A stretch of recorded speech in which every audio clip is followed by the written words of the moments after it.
Good morning ma'am. Good morning. Good morning ma'am. Good morning बेटा। Ma'am good morning. Good morning everyone. Good morning.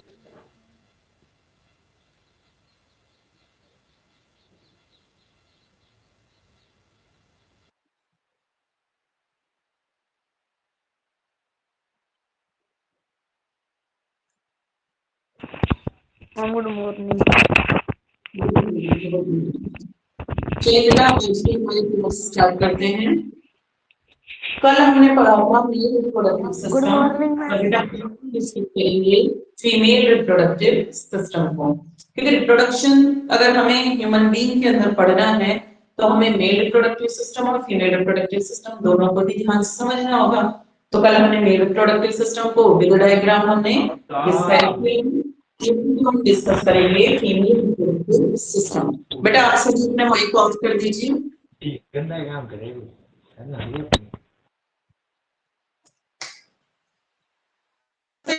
Female reproductive system में जो parts हैं वो कौन से हैं? First is ovary, second oviduct. Oviduct को बेटा हम फैलोपियन ट्यूब भी कह सकते हैं।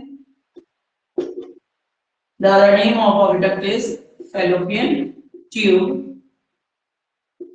Third is beta uterus.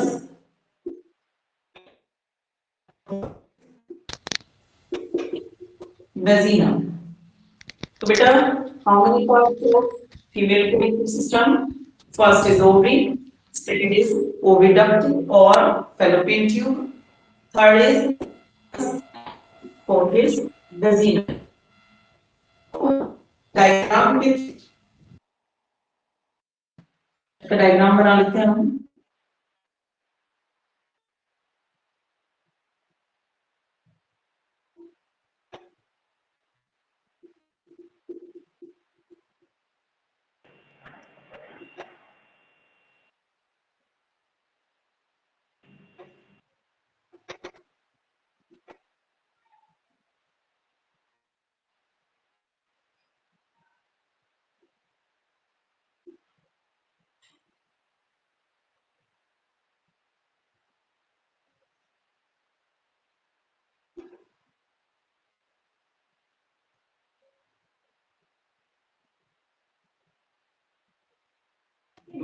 Diagram dark बना दो थोड़ा। डाउन की एक ध्यान से देखना।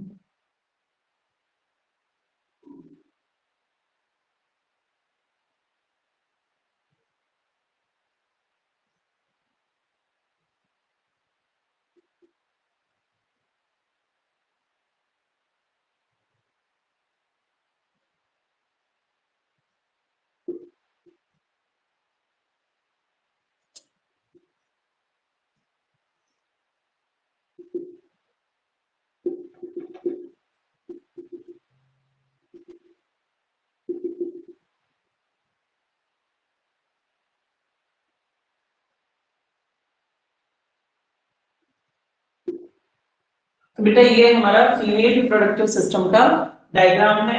इसको हम लेबल कर लेते हैं। ये है बेटा ओविडक्ट और Fallopian tube. This is ovary, this is uterus ma'am आपका एंड बार बार कैमरा ऑफ हो रहा है। बेटा मेरा तो कैमरा ऑन है। मैम कई बार ऑफ हो जा रहा है। वीडियो नहीं आ रही। मैम कई बार ऑफ हो जा रहा है अपने आप।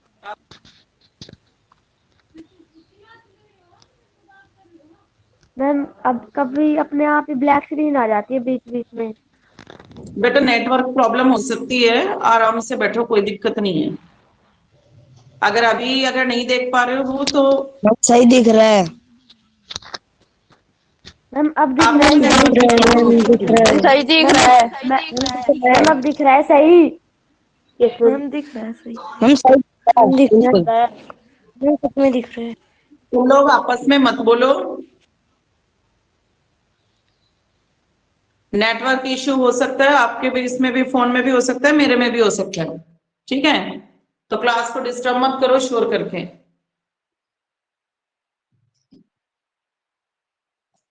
तो बेटा ये फीमेल रिप्रोडक्टिव सिस्टम का डायग्राम है, ये फीमेल का रिप्रोडक्टिव सिस्टम है जो कि बेटा 50 फिगर में प्रेजेंट होता है, ठीक है। इसके अंदर बेटा 1 पेयर ऑफ ओवरी प्रेजेंट होती है। कितनी प्रेजेंट होंगी? 1 पेयर, 1 पेयर ओवरी प्रेजेंट होगी। ओवरी का शेप कैसा है? ओवल। कैसा शेप होगा? ओवल शेप होगा। और बेटा ओवरी का फंक्शन क्या है? ओवरी का फंक्शन है production of egg, production of egg. जैसा कि हमने टेस्टिस में देखा था कि टेस्टिस का फंक्शन होता है स्पर्म्स का प्रोडक्शन करना, ऐसे ही बेटा ओवरी का फंक्शन है एग्स को प्रोड्यूस करना। दूसरा जो बेटा फंक्शन है वो है production of hormones, production of hormones. कौन कौन से हॉर्मोन्स प्रोड्यूस होंगे ओवरी से? बेटा जो फर्स्ट हार्मोन है वो है एस्ट्रोजन,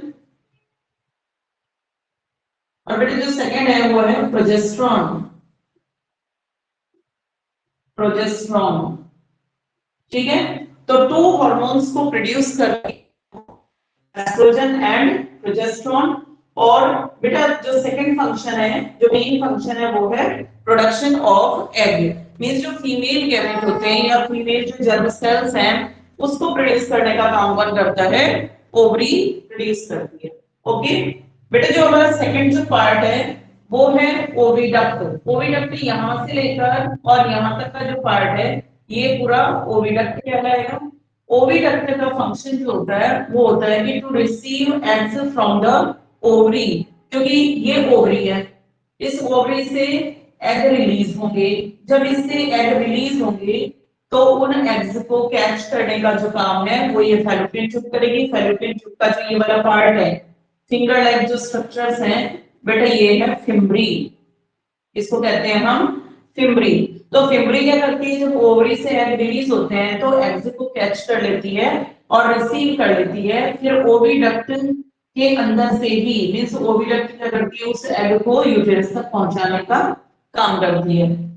तो ये ओविडक्ट का फंक्शन हो गया कि to receive the egg from the ovary and it carry ovum और egg from ovary to the uterus. Ovary से यूटेरस तक एग को ले जाने का जो काम करती है वो करती है बेटा फैलोपियन ट्यूब या फिर ओविडक्ट। तो दोनों ही नेम ओविडक्ट के ही हैं, या आप इसको ओविडक्ट भी बोल सकते हो बेटा, आप इसको फैलोपियन ट्यूब भी बोल सकते हो, ठीक है। तो ये फंक्शन किसका हो गया? फैलोपियन ट्यूब का हो गया।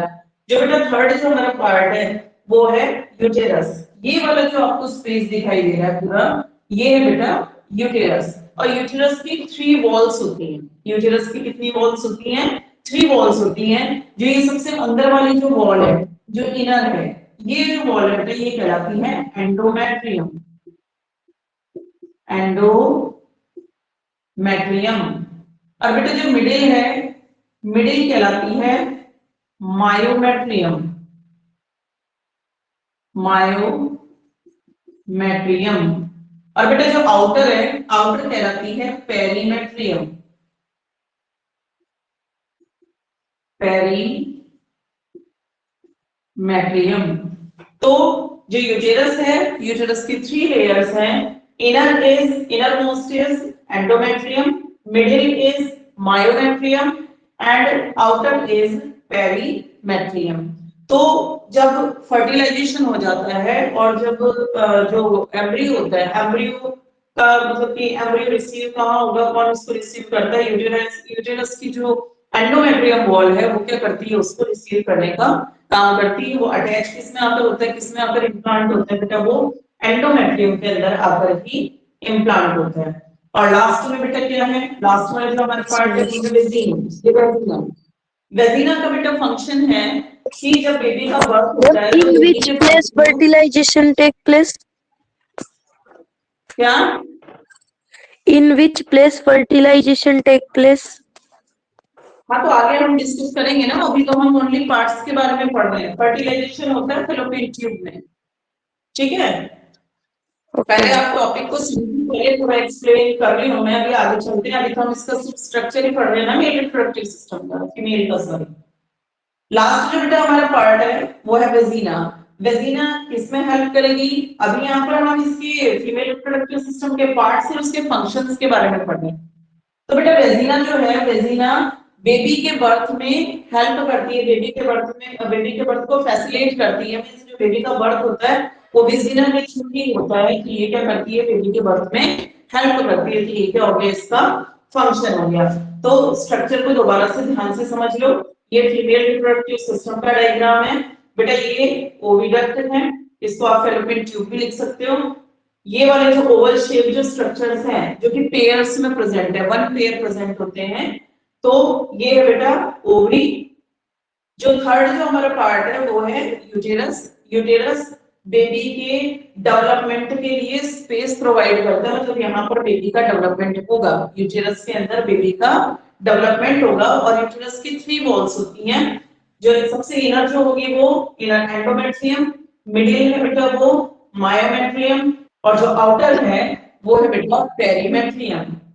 तो एंडोमेट्रियम क्या करती है? जो बेबी को रिसीव करना होता है, मतलब कि जो एम्ब्रियो है, एम्ब्रियो को रिसीव कौन करता है? एंडोमेट्रियम ही करती है। यहीं पर आकर वो अटैच होता है, यहीं पे उसका डेवलपमेंट स्टार्ट होता है। मींस यहीं पे वो ग्रोथ करेगा और यूट्रस के अंदर ही पूरा उसका डेवलपमेंट होता है। और लास्ट वेजिना, तो ये बर्थ में हेल्प करती है, ठीक है। अब देखो बेटा, इसके लिए फंक्शन तुमको समझ में आ गए। ओवरी का फंक्शन आ गया समझ में, production of egg and production of female hormones estrogen and progesterone. Oviduct, it provides space for fertilization and also it receive egg from ovary to the uterus. अगर fertilization नहीं भी होता है तो ओवरी से रिसीव करती है और यूटेरस तक ले जाने का काम करती है। थर्ड जो था बेटा हमारा यूटेरस था, यूटेरस आपको एक्सप्लेन कर दिया, और वेजिना। अब हम देखेंगे जो नेक्स्ट हमारा जो स्टेप है वो है बेटा फर्टिलाइजेशन। कि फीमेल रिप्रोडक्टिव सिस्टम जो हमने समझ लिया। अच्छा, फीमेल रिप्रोडक्टिव सिस्टम में एक चीज और आती है कि ओवरी के अंदर एग्स प्रोड्यूस होते हैं। अब वो एग कैसा होता है? आपने स्पर्म का डायग्राम देखा था ना, मेल रिप्रोडक्टिव जो सेल थी उसका डायग्राम देखा था। अब देखो फीमेल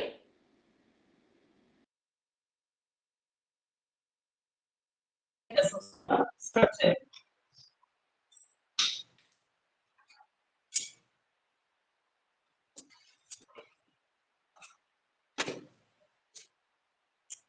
बेटा देखो डायग्राम with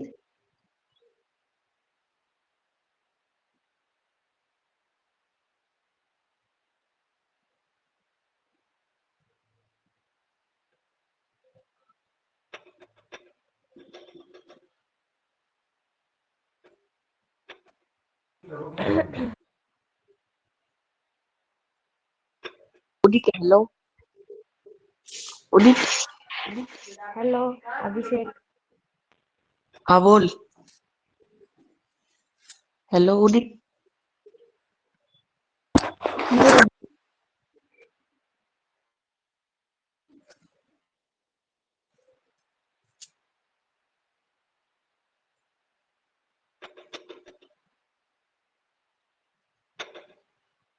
ये बेटा एग और ओवम का स्ट्रक्चर है। एग और ओवम, हम इसे एग भी बोल सकते हैं, हम इसे ओवम भी बोल सकते हैं। ओके, तो बेटा ये एग का स्ट्रक्चर है। एग का स्ट्रक्चर में देखो ये इसकी आउटर मेम्ब्रेन है और बेटा ये 2 लेयर से सराउंडेड होता है। और यहाँ पर इसका साइटोप्लाज्म है। ये एग का न्यूक्लियस,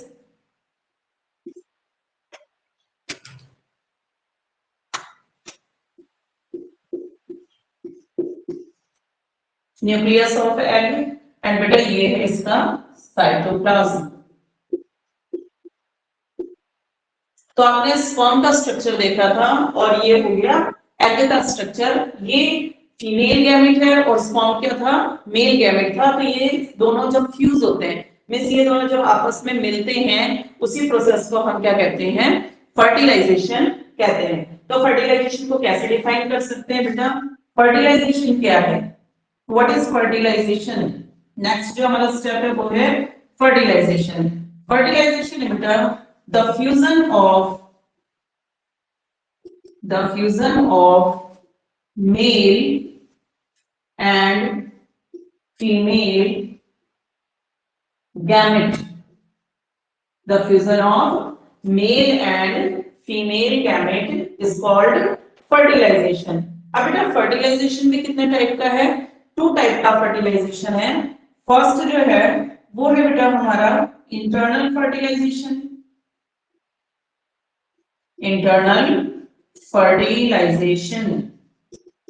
और बेटा जो सेकंड है बेटा हमारा एक्सटर्नल फर्टिलाइजेशन।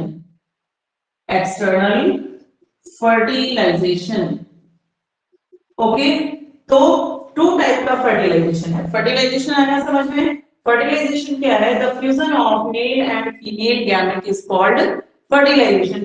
जैसे कि देखो ये फीमेल गैमेट है, अब अगर इसके पास में ये मेल गैमेट,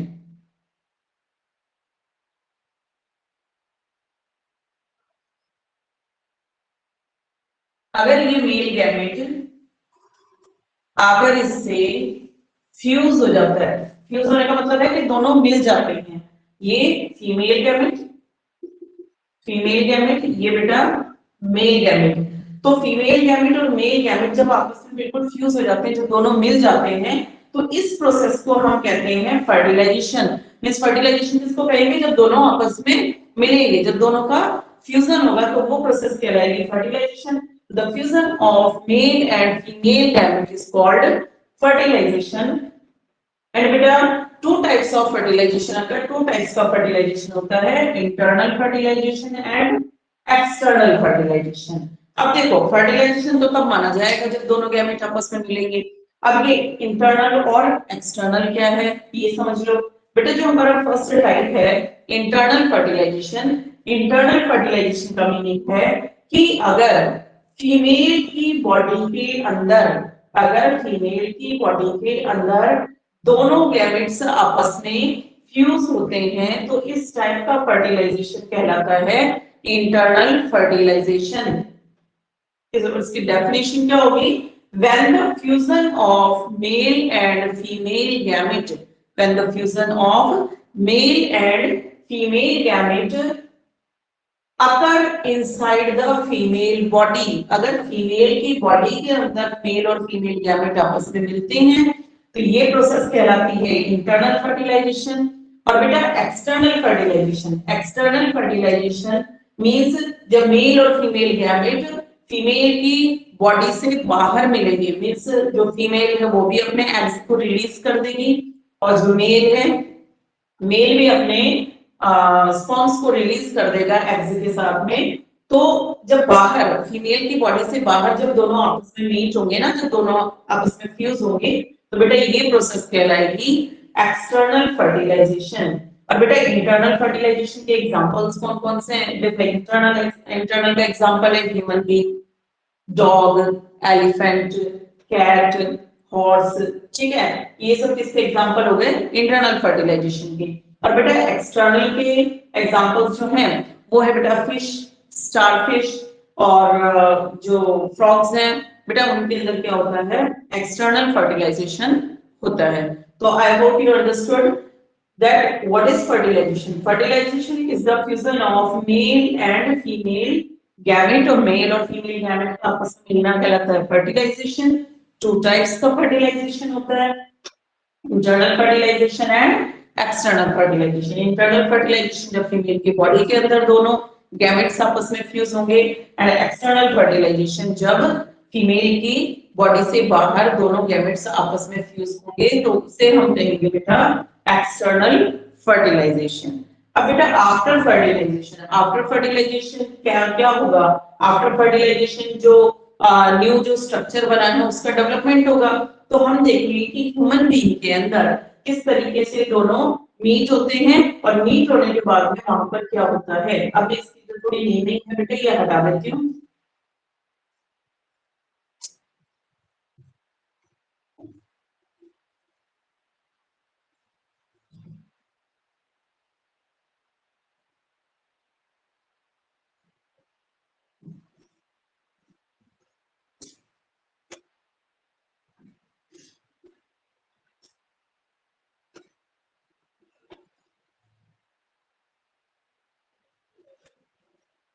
अब देखो होता क्या है कि ये एग है, अब ये एग इसके जो ये आउटर जो मेम्ब्रेन है ना इसको कहते हैं जोना पेलुसिडा, पेलुसिडा। तो जैसे ही स्पर्म अंदर आएगा, जैसे कि एक तो स्पर्म यहाँ आ गया इसके मतलब कि सिर्फ एक ही स्पर्म एग के पास नहीं आता है, जब दोनों मीट होते हैं तो मिलियंस ऑफ स्पर्म जो है वो एग के चारों तरफ आ जाते हैं। तो यहाँ पे हम ये दूसरा स्पर्म यहाँ पे ड्रॉ करेंगे, ठीक है, ये दूसरा स्पर्म आ गया। और यहाँ पर देखो ये इसका ये वाला जो पार्ट है अभी क्लोज है, और एक जो है उसने देखो बेटा यहाँ पे इसको क्या किया है, यहाँ बना देते हैं, एक जो स्पर्म है ना वो अंदर तक एंटर हो गया है, देखो उसने अंदर वाली जो एग की जो बॉल है इसको डिसॉल्व कर दिया, उसको ब्रेक डाउन किया, उसको पेनिट्रेट किया है, और फिर इसका जो न्यूक्लियस है बेटा ये किसमें रिलीज कर दिया, इसने इसे एग के साइटोप्लाज्म के अंदर रिलीज कर दिया। Means millions of sperm egg को सराउंड करते हैं, एग के चारों तरफ आकर इकट्ठा हो जाते हैं, लेकिन सिर्फ एक ही स्पर्म होता है जो कि उसकी वॉल को पेनिट्रेट करता है और अपना न्यूक्लियस उसके अंदर रिलीज करता है। तो जैसे ही एग के चारों तरफ स्पर्म आ जाते हैं तो वो उसको पेनिट्रेट करने की कोशिश करते हैं, उसको भेदने की कोशिश करते हैं, और जो उसमें सक्सेसफुल हो जाता है, पेनिट्रेट करने में सक्सेसफुल हो जाता है, उसके बाद में जितने भी स्पर्म है वो उसको पेनिट्रेट नहीं कर सकते। ऐसे इसकी वॉल के अंदर चेंजेस आ जाते हैं कि कोई दूसरा जो भी एडिशनल जो भी स्पर्म है वो उसको फर्टिलाइज नहीं कर पाएगा। तो ये एक स्पर्म था, इसने अपना न्यूक्लियस इसके साइटोप्लाज्म के अंदर क्या कर दिया, रिलीज कर दिया। अब इसके बाद ये सारे कैसे हो गए हैं, इनएक्टिव हो गए, मतलब कि इनका कोई भी मीनिंग नहीं है, इसका न्यूक्लियस इसके अंदर आ गया, ठीक है। अब यहाँ पर हम थोड़ा सा क्रोमोसोम्स की बात कर लेते हैं, रिकॉल कर लेते हैं, जो कि मैंने तुमको कल बताया था कि ये जो एग है, एग के न्यूक्लियस के अंदर बेटा क्रोमोसोम है 23, क्योंकि ये फीमेल है, फीमेल का रिप्रोडक्टिव सिस्टम है। तो जो फीमेल की बॉडी है, फीमेल की बॉडी में कितने क्रोमोसोम बताया था मैंने, फीमेल की बॉडी में बताया था बेटा 46 क्रोमोसोम। कितने बताए थे, 46 क्रोमोसोम। और ऐसे ही बेटा मेल की बॉडी में क्रोमोसोम्स बताया था मैंने 46। तो मेल की बॉडी में भी 46 और फीमेल की बॉडी में भी 46। मींस जो ये पेरेंट होते हैं, पेरेंट कैसे होते हैं, डिप्लॉयड होते हैं, मींस इनके अंदर double number of chromosomes present होते हैं, डबल सेट प्रेजेंट होता है क्रोमोसोम्स का। लेकिन जो इनके गैमेट्स हैं, जैसे कि ये स्पर्म है, स्पर्म किसका गैमेट है, मेल का, किसका गैमेट है, स्पर्म मेल का गैमेट है। तो इसके अंदर 46 क्रोमोसोम थे, तो इसके न्यूक्लियस के अंदर कितने क्रोमोसोम होंगे, 23। ऐसे ही बेटा ये जो एग सेल है, एग सेल किसका गैमेट है, फीमेल पेरेंट का जो गैमेट सेल है वो कौन है, एग है, और इसके न्यूक्लियस के अंदर भी कितने क्रोमोसोम्स प्रेजेंट हैं, 23 क्रोमोसोम प्रेजेंट है। अब जैसे ही स्पर्म का न्यूक्लियस एग के अंदर एंटर कर गया है, रिलीज हो गया है, अब हम इसे कहेंगे फर्टिलाइज्ड एग। क्या कहेंगे हम इसे, फर्टिलाइज्ड एग, या फिर बेटा हम इसे कहेंगे जाइगोट। क्या कह देंगे इसको, जाइगोट। तो जाइगोट को भी फर्टिलाइज्ड एग बोल सकते हैं, फर्टिलाइज्ड एग को क्या बोल सकते हैं, जाइगोट। अब इसके अंदर क्रोमोसोम्स की नंबरिंग कितनी है, देखो कितनी है, यहाँ पर कितना है 23, यहाँ पर भी कितना है 23। दोनों ये जो अब जो ये है न्यूक्लियस जो है ये आपस में मिल जाते हैं, ठीक है। तो क्रोमोसोम्स कितने हो गए टोटल इसके अंदर 46। तो जो जाइगोट होता है वो भी कैसा होता है, डिप्लॉयड। आगे बात समझ में कि पेरेंट भी कैसा है, डिप्लॉयड है, सिर्फ उनके जो गैमेट्स होते हैं मींस स्पर्म और ओवम वो हैप्लॉयड होते हैं, और उसके बाद में दोनों के मिलने से जो स्ट्रक्चर बनता है मींस जो जाइगोट बनता है वो भी कैसा होता है, डिप्लॉयड ही होता है, ठीक है बेटा। अब किसी को कोई क्वेश्चन करना है तो पूछ सकते हो, मैंने तुम्हारे माइक ऑफ किए थे क्योंकि तुम बहुत ज्यादा बोलते हो। अब इसमें किसी को कोई क्वेश्चन करना है तो पूछो, एक एक करके क्वेश्चन पूछ लो, छोड़ नहीं करना है। यहाँ पे फर्टिलाइजेशन में किसी को कोई प्रॉब्लम है, नो मैम। नो आया समझ में? अब इसके बाद हम देखेंगे कि जाइगोट फीमेल और एम्ब्रियो का फॉर्मेशन कैसे होता है, मींस वो कैसे डेवलप होते हैं और फीमेल की बॉडी के अंदर कैसे जो स्पर्म को प्रोड्यूस होते हैं। जैसे ध्यान से समझ लो कि मैंने क्या बताया कि पेनिस एक्सटर्नल मेल जेनिटल है और वो क्या करता है बेटा जब तुम्हारा मैम फर्टिलाइजेशन के में होता है अंदर माइक को दो किसी बच्चे के माइक ऑन नहीं होना चाहिए।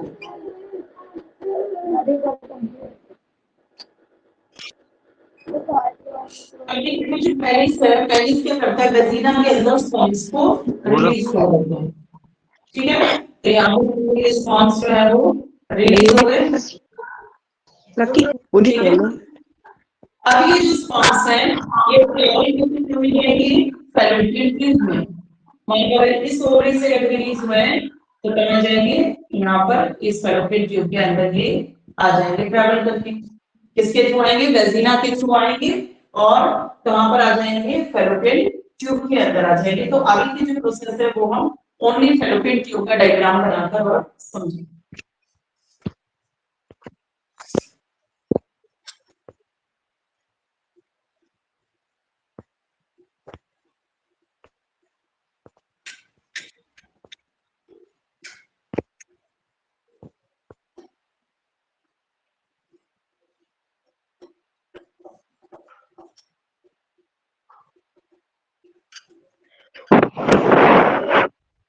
लकी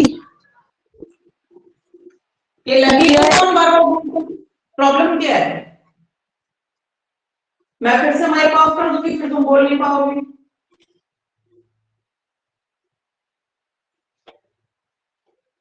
पूरा टाइम तुम्हारी क्लास में शोर रहता है, कल से मैं अलाउ नहीं करूंगी फिर देखना ना बोलना तुम्हारा।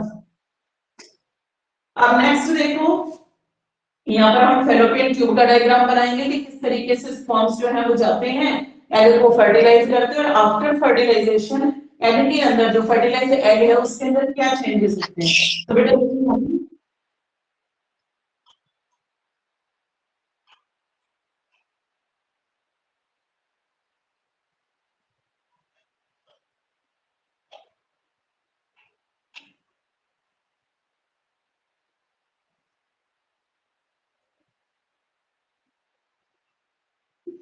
ये हाफ पोर्शन बनाया है मैंने, ठीक है, फीमेल रिप्रोडक्टिव सिस्टम का। तो ये हमारी ओविडक्ट और बेटा ये यहाँ पे ओवरीज। अब ओवरी से एग रिलीज हो गया, ठीक है, और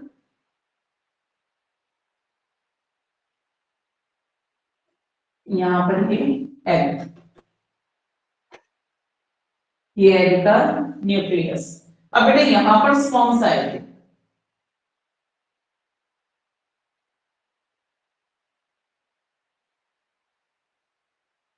ठीक है, स्पर्म्स ने आकर क्या किया, इसको फर्टिलाइज किया तो स्पर्म का न्यूक्लियस भी इसके अंदर आ गया। आने के बाद में क्या हुआ कि दोनों मिल गए, ठीक है। अब देखो कि नेक्स्ट स्टेप में क्या होता है, अब ये बन गया बेटा जायगोट। क्या बन गया ये, जायगोट। जायगोट बन गया, जायगोट अब आगे चलकर क्या करेगा बेटा, रिपीटेडली डिवीजन करेगा, मींस कंटिन्यूअसली और बार-बार क्या करेगा, डिवीजन करेगा। तो यहाँ पर ये सिंगल सेल है, कितनी सेल है ये, सिंगल सेल है, मींस यहाँ पर वन सेल है। अब ये टू सेल स्ट्रक्चर बना लेगा, ये टू सेल स्ट्रक्चर बनाएगा। टू सेल स्ट्रक्चर के बाद में ये फोर सेल स्ट्रक्चर बनाएगा, ये फोर सेल स्ट्रक्चर बन गया। फोर सेल स्ट्रक्चर के बाद में बेटा ये एट सेल स्ट्रक्चर बनाएगा, ठीक है। एट सेल के बाद में बेटा ये 16 सेल स्ट्रक्चर बना लेगा, ओके। और 16 के बाद में क्या बनाएगा, ये 32 सेल यहाँ पर स्ट्रक्चर जो है ये बना लेगा। बनाने के बाद में क्या होगा, ये ट्रैवल करता हुआ यहाँ पर आ जाएगा,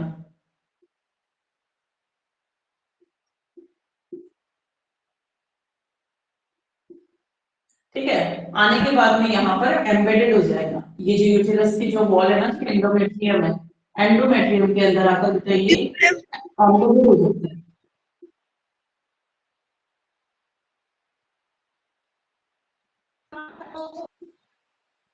ये बेटा ये फिंगर लाइक जो स्ट्रक्चर्स दिखाई दे रही है, ये है प्लेसेंटा। ये प्लेसेंटा के थ्रू क्या होगा यहाँ पे अटैच हो जाएगा।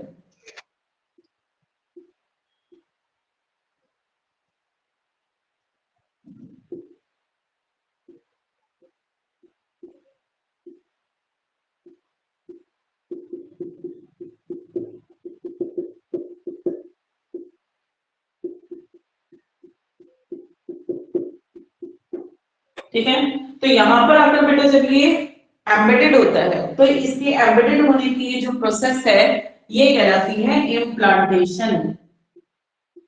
Implantation the attachment of embryo into the wall of uterus is called implantation. मतलब कि यहाँ पे क्या हो गया, ये इम्प्लांट हो गया। इम्प्लांट हो जाता है तो इसी टर्म को हम कहेंगे प्रेगनेंसी। ठीक है, ये फर्टिलाइजेशन हो गया और ये इम्प्लांट हो गया, अब क्या हो गई, प्रेगनेंसी हो गई। ठीक है, तो अब इसके बाद में यूट्रस के अंदर काफी सारे चेंजेस आते हैं और जो फीमेल की बॉडी है, फीमेल की बॉडी के अंदर काफी सारे हार्मोनल चेंजेस भी आते हैं, उसके यूट्रस के अंदर भी चेंजेस आते हैं। अब देखो आगे का क्या डेवलपमेंट होगा। अभी अभी डेवलपिंग एम्ब्रियो है, क्या है ये डेवलपिंग एम्ब्रियो। डेवलपिंग एम्ब्रियो के बाद बेटा जो स्टेज आएगी इसकी, वो आएगी बेटा फीटस स्टेज।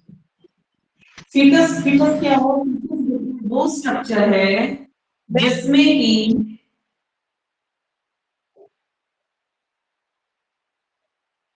फीटस वो स्टेज है जिसमें कि उसके जो मतलब कि जो डेवलपिंग जो बेबी है उसके क्या दिखाई दे, कुछ मतलब कुछ बॉडी के उसके स्ट्रक्चर दिखाई देने चाहिए। मतलब बॉडी पार्ट्स अगर आइडेंटिफाइड होते हैं तो वो क्या कहलाएगा, फीटस कहलाएगा। जैसे इसमें हमको दिखाई दे रहा है, इसका हेड है, ये इसका जो rest of the body part है, ये इसके हैंड्स दिखाई दे रही है, इसकी ये लेग्स दिखाई दे रहे हैं। तो इसमें से बॉडी पार्ट्स को थोड़ा आइडेंटिफाई किया जा सकता है, तो इसे हम क्या कहेंगे, फीटस कहेंगे। और फीटस में जब डेवलपमेंट होता है, ठीक है, जब 3 मंथ का बेबी हो जाता है, 3 या 4 मंथ का हो जाता है, उसके रिप्रोडक्टिव ऑर्गन्स बनने लग जाते हैं। ज्यादातर जो मेजर उसके बॉडी पार्ट्स जो बॉडी के ऑर्गन्स हैं उनका फॉर्मेशन हो जाता है और लास्ट में एक कंप्लीट बेबी का यहाँ पर क्या हो जाएगा, फॉर्मेशन यहाँ पर हो जाता है। ठीक है, ये यहाँ पर क्या बन गया, एक कंप्लीट बेबी बन जाएगा। तो जब कंप्लीट बेबी बन जाएगा यहाँ पर यूटेरस के अंदर, तो इसका जो पूरा जो ग्रोथ का जो पूरा टाइमिंग होता है, ये जो पूरा टाइम है जब से कि अटैच हुआ और कंप्लीट बेबी बनने का जो टाइम है बेटा, वो होता है 9 मंथ का। ह्यूमन बीइंग के अंदर जो इसका जेस्टेशन पीरियड है, इसे क्या कहेंगे हम, जेस्टेशन पीरियड। जब तक कि बेबी का बर्थ ना हो जाए तब तक का जो टाइम पीरियड है वो क्या कहलाएगा, जेस्टेशन पीरियड। तो ह्यूमन बीइंग के अंदर जो बेबी का जेस्टेशन पीरियड होता है वो कितना होता है, 9 मंथ का होता है। और जब बेबी की बॉडी फुल्ली डेवलप हो जाती है उसके बाद में बेबी का बर्थ हो जाता है। और ये जो बेबी का बर्थ होने की जो प्रोसेस है ये कहलाती है बेटा पार्चुरेशन। क्या कहलाएगी, पार्चुरेशन। पार्चुरेशन में क्या होगा कि यहाँ पर बेबी अपनी मदर की बॉडी से अटैच है, तो जब वो मदर की बॉडी से अलग होना शुरू होता है, मींस वो डिलीवर होना शुरू होता है वहां से, उस प्रोसेस को कहते हैं हम पार्चुरेशन। ठीक है, तो इतना आगे समझ में। यहाँ पर इसका एम्ब्रियो का डेवलपमेंट हुआ, पूरा डेवलपमेंट के बाद में क्या हुआ, ये यूटेरस की वॉल के अंदर आकर इम्प्लांट हो गया। आफ्टर इम्प्लांटेशन फीटस का फॉर्मेशन हुआ, इसके बाद में जो बेबी की कंप्लीट बॉडी है वो बन जाती है और जब उसका फुली डेवलपमेंट हो जाता है तो बेटा उसका बर्थ हो जाता है। तो बर्थ होने की प्रोसेस को हम कहेंगे पार्चुरेशन। और बेटा जब बर्थ हो जाता है, जब पार्चुरेशन हो जाता है, तो पार्चुरेशन होने के बाद में जैसे ही बेबी डिलीवर हो जाता है उसके बाद में जो मदर होती है, मदर की जो ममरी ग्लैंड्स हैं, ममरी ग्लैंड से बेटा एक लिक्विड सीक्रेट होता है जिसे हम कहते हैं मिल्क। मदर बॉडी, मदर की बॉडी की ममरी ग्लैंड्स से मिल्क सीक्रेट होता है। ठीक है, लिक्विड सीक्रेट होगा जिसे हम कहेंगे मिल्क, जो कि आफ्टर बर्थ बच्चे के नरिशमेंट में काम आएगा। क्योंकि बच्चा जो होता है वो आफ्टर जब डिलीवरी, जब उसका जन्म हो जाता है तो उसके बाद में वो किस पे डिपेंड होता है, अपनी मदर के मिल्क पे डिपेंड होगा, मींस वो अपनी मम्मी के दूध पर डिपेंड होगा। ठीक है, और ये जो लिक्विड होता है, जो फर्स्ट टाइम में लिक्विड सीक्रेट होता है वो होता है कोलेस्ट्रॉल। और बेटा ये जो कोलेस्ट्रॉल है, कौन आवाज कर रहा है बेटा, आवाज बंद करो अपने पेट की। कोलोस्ट्रम जो है, कोलोस्ट्रम बेटा फर्स्ट टाइम जो येलो कलर का लिक्विड सीक्रेट होता है उसे कहते हैं कोलोस्ट्रम।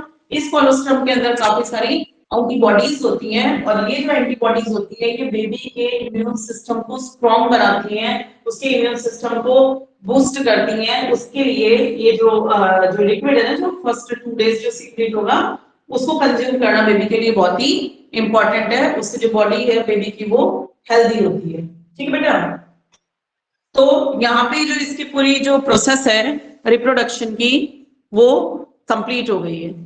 ओके बेटा, इसमें कोई किसी को क्वेश्चन है तो पूछो। No ma'am. बेटा हो गया, समझ में आ गया? Yes ma'am. Yes ma'am. ठीक है बेटा, तो आज की जो क्लास है वो हमारी एंड होती है। आज हमने फीमेल रिप्रोडक्टिव सिस्टम के बारे में पढ़ा, डेवलपमेंट ऑफ एम्ब्रियो के बारे में पढ़ाई, पूरा जो है डेवलपमेंट ऑफ एम्ब्रियो था। उसके बाद में बेटा आफ्टर बर्थ भी बच्चे के अंदर क्या क्या चेंजेस आते हैं या क्या मतलब कौन कौन से स्टेप्स आएंगे वो मैंने तुमको बता दी कि पार्चुरेशन के बाद में जो ममरी ग्लैंड्स है, ममरी ग्लैंड से मिल्क सीक्रेट होता है जो कि बेबी के नरिशमेंट में काम आता है। ठीक है बेटा, होमवर्क मैं आपको सेंड कर दूंगी, वो होमवर्क आपको अपना करना है। और सभी बच्चे सिंसियरली बेटा क्लास अटेंड किया करो, और क्लास जब अटेंड करते हो तो अपने अपने माइक्स को ऑफ किया करो। किसी को क्वेश्चन पूछना है तो ही माइक को ऑन करोगे। Okay, have a good day बेटा। Hello Chetan, hello. Thank you. Okay.